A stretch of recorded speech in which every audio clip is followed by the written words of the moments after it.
गाड़ी का है।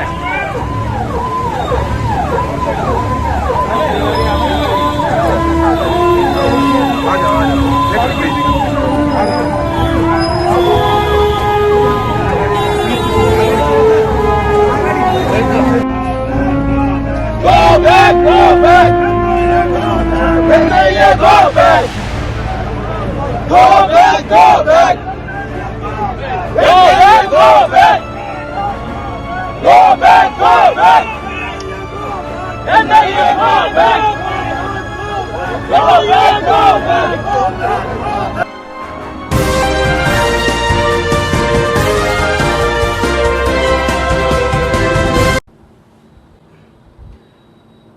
आदाब, नमस्कार, अस्सलाम वालेकुम नाज़रीन। पल पल न्यूज के न्यूज रूम से मैं हूं आपके साथ नदीम अकरम।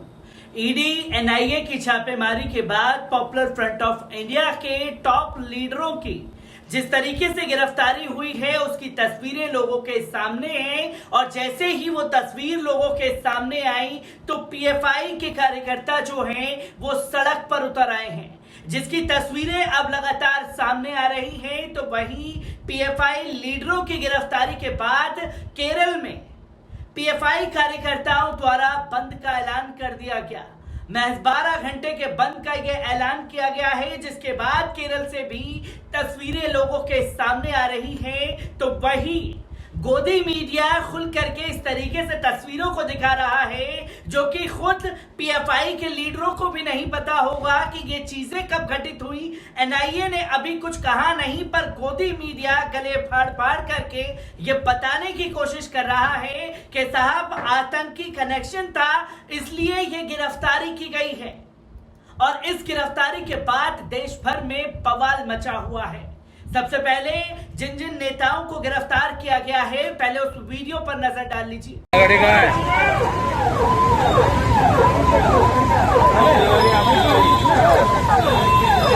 आ जाओ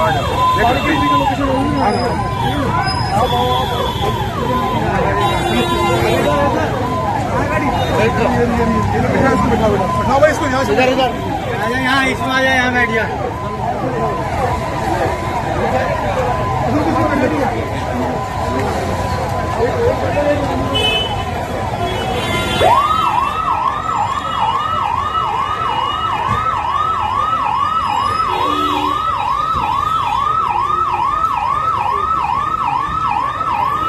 आगे चढ़ो भाई।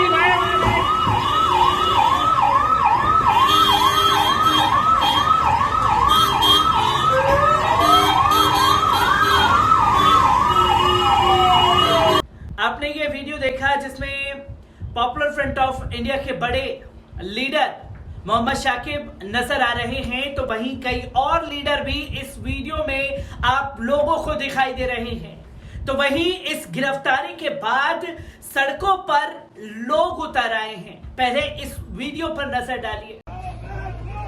Go back! Go back! NIA, go back! Go back! Go back! Go back! Go back! Go back! Go back! NIA, go back! Go back! Go back! NIA, go back! Go back! NIA, go back! Go back! Go back! NIA, go back! Go back! Go back! NIA, go back! Go back! Go back! NIA, go back! Go back! Go back! NIA, go back! Go back! Go back! Go back! Go back! NIA, go back! Go back! NIA, go back! आपने ये video देखा। इस video में जो कार्यकर्ता सड़कों पर उतर करके प्रोटेस्ट कर रहे थे, उन्हीं लोगों को उठा करके डिटेन करने का काम पुलिस प्रशासन द्वारा किया गया है। और कुछ जगहों से तस्वीर ये भी सामने आई है कि जिन जिन राज्यों में एनआईए के दफ्तर हैं, उन्हीं दफ्तरों को घेरने का काम पीएफआई के सदस्यों द्वारा किया गया है। पहले इस वीडियो पर नजर डाल लीजिए। हमारे नेता गरीब बोलेंगे, हमारे नेता गरीब बोलेंगे, बीजेपी मुर्दाबाद, मुर्दाबाद, मुर्दाबाद। NIA, go back, go back, go back. NIA, go back, go back, go back. ED, go back, go back, go back. ED, मुर्दाबाद, मुर्दाबाद, मुर्दाबाद।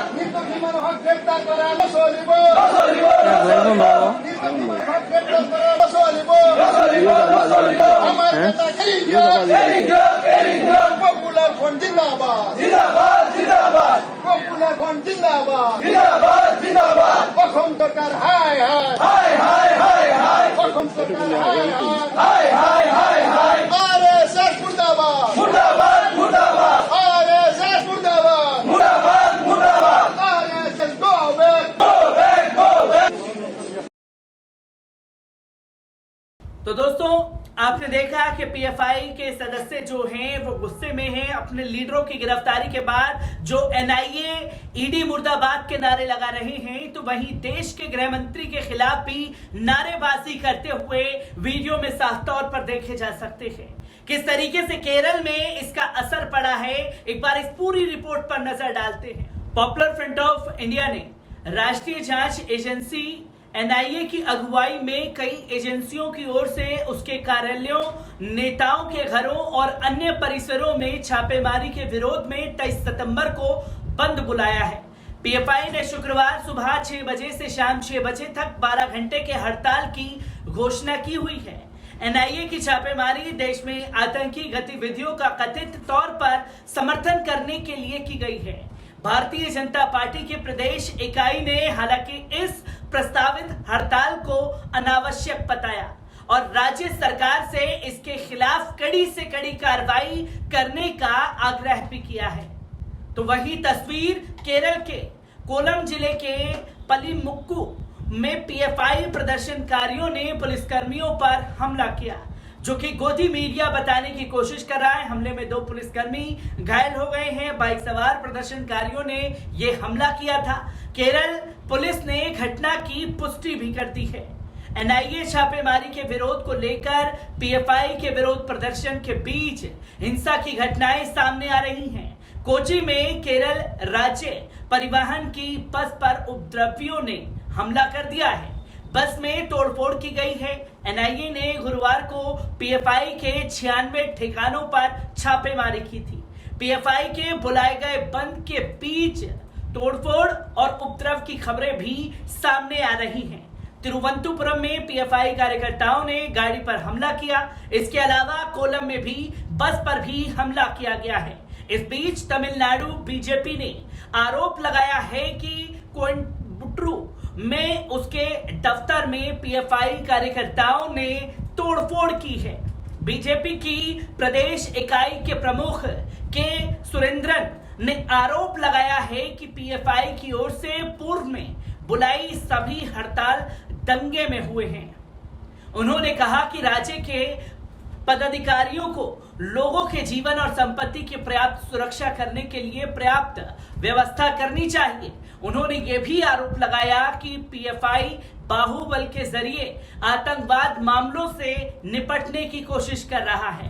उसके नेतृत्व से ये ध्यान रखने को कहा कि भारत एक लोकतांत्रिक देश है, न कि एक धार्मिक राष्ट्र। सुरेंद्रन ने एक बयान में कहा कि अनावश्यक हड़ताल के खिलाफ हाईकोर्ट के कड़े रुख के बावजूद राज्य में वामपंथी सरकार वोट बैंक पर नजर रखते हुए पॉपुलर फ्रंट ऑफ इंडिया के प्रति नर्म रुख दिखा रही है। पॉपुलर फ्रंट ऑफ इंडिया ने यहां एक बयान में कहा कि केंद्रीय एजेंसियों की कार्रवाई के विरोध में केरल में शुक्रवार को सुबह से शाम तक की हड़ताल का ऐलान किया गया है। बयान में कहा गया है कि इसकी राज्य समिति ने महसूस किया कि संगठन के नेताओं की गिरफ्तारी राज्य प्रायोजित आतंकवाद का हिस्सा थी। पीएफआई के प्रदेश महासचिव ए अब्दुल सत्तार ने कहा कि राष्ट्रीय स्वयंसेवक संघ के कंट्रोल वाली फांसीवादी सरकार की ओर से केंद्रीय एजेंसियों का इस्तेमाल करके असहमति की आवाज को दबाने के प्रयास के खिलाफ राज्य में 23 सितंबर को हड़ताल की जाएगी। उन्होंने साफ तौर पर कहा कि सुबह 6 बजे से शाम 6 बजे तक ये हड़ताल की जाएगी। इससे पहले गुरुवार सुबह जैसे ही छापों की खबर आई तो पीएफआई कार्यकर्ताओं ने उन स्थानों की ओर मार्च निकाला जहां छापे मारे गए। इस दौरान केंद्र और उसकी जांच एजेंसियों के खिलाफ नारे लगाए गए। बहरहाल ऐसे सभी स्थानों पर पहले ही केंद्रीय बलों की तैनाती कर दी गई थी। पीएफआई के एक सूत्र ने यह बताया कि तिरुवनंतपुरम, कोलम, कोट्टायम, एर्नाकुलम और त्रिशूर समेत लगभग सभी जिलों में विरोध मार्च निकाले गए हैं, जिसकी तस्वीरें अब लोगों के सामने आना शुरू हो गई हैं। जहां पॉपुलर फ्रंट ऑफ इंडिया के टॉप लीडरों की गिरफ्तारी हुई है, तो वहीं कार्यकर्ता जो हैं सड़क पर विरोध प्रदर्शन करने के लिए उतर आए हैं। एक एक कर तमाम तस्वीरें जैसे ही सामने आती जाएंगी, आप लोगों के साथ साझा करता रहूंगा। दीजिए इजाजत, शुक्रिया।